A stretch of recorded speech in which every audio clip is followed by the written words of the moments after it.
In our next segment, we'll hear from someone who focuses on understanding personal style in communication. He calls it dealing with people who drive you crazy. We realize that we need each other. We all have blind spots. We all have areas about ourselves that other people can see clearly, but we can't see. Joel Freeman spoke at a recent FJC-sponsored conference of bankruptcy court clerks and chief deputies. Freeman, a management consultant, referred to a recent study which concluded that 15% of one's career and financial success depends on technical competence. 85% of one's success is dependent upon interpersonal skills. My passion is to help people understand that 85%.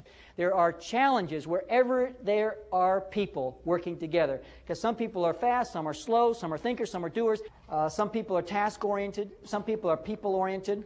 I think that so much of the breakdown in communication is because we all see things differently, different personality styles, and it has to do with generational differences, it has to do with gender differences, it has to do with the religious affiliation differences, cultural diversity. And we get on each other's nerves just by being ourselves. There's no cosmic conspiracy out there.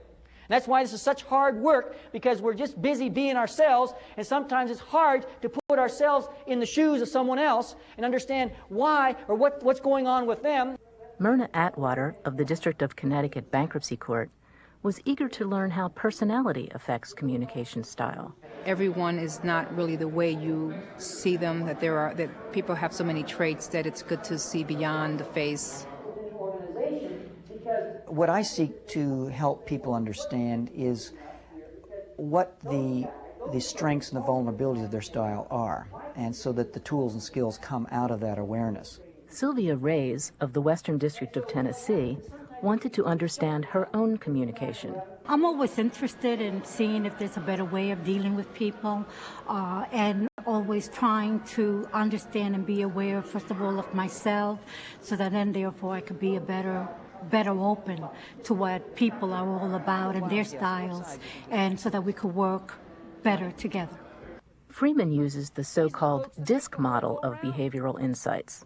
These are the folks that are saying, tell me what to do, and I'll do it. The name comes from 4 styles of behavior: dominance, influencing, steadiness, and correctness.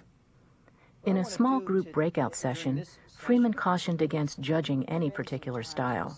We're not talking about intelligence here. We're not talking about skills or education. We're talking about behavior and emotions, and that's a very important thing to understand. We're not even talking about values. Freeman had the participants work through the exercises, plotting graphs of their own behavioral styles. The second middle graph is what we call your instinctive response to stress, pressure, and conflict. He then discussed the nuances of how styles overlap within an individual. When it comes to dominant people, you have the most aggressive people on the planet are dominant. The most passive people on the planet are steady. And when you bind that up into one person, you have kind of like the stop, start, you know, like you have... The reason why there's internal stress is because you have someone who is aggressively going after something, and then they kind of like internally, in the dialogue that goes on inside, says, why am I doing this? Why am I pushing myself? And so you have that internal stuff happening a lot. Now, once a person harnesses that internal potential strife or conflict or whatever you want to call it, because the S genuinely, and my key word there is genuinely, is interested in people. The D keeps pushing, still pushing for the bottom line. The thing that struck me the most was the fact that when I took that little test, it ended up being the way that I saw myself. I think it's a good thing for people to see themselves. The greatest amount of internal conflict comes from the IC-CI combination. And the reason why is because you have the I, which is extremely extrovert. Hi, how are you all? You know, it's here I am. Now we can begin the meeting. You know, the I is very expressive of what's going on inside, and the C is very closed. The IC combination is that stop-start stuff that's going on inside too, because here you have someone who is just social butterfly, but then pulls back into this contemplative, quiet, closed individual that you can hardly peel anything from. I believe that the buck always starts with you. Being more familiar and more aware of what I'm all about, I think that that helps in delivering information. And by being aware and what I've learned from here, it would be easier for me to make sure that others understand what it is that I'm saying.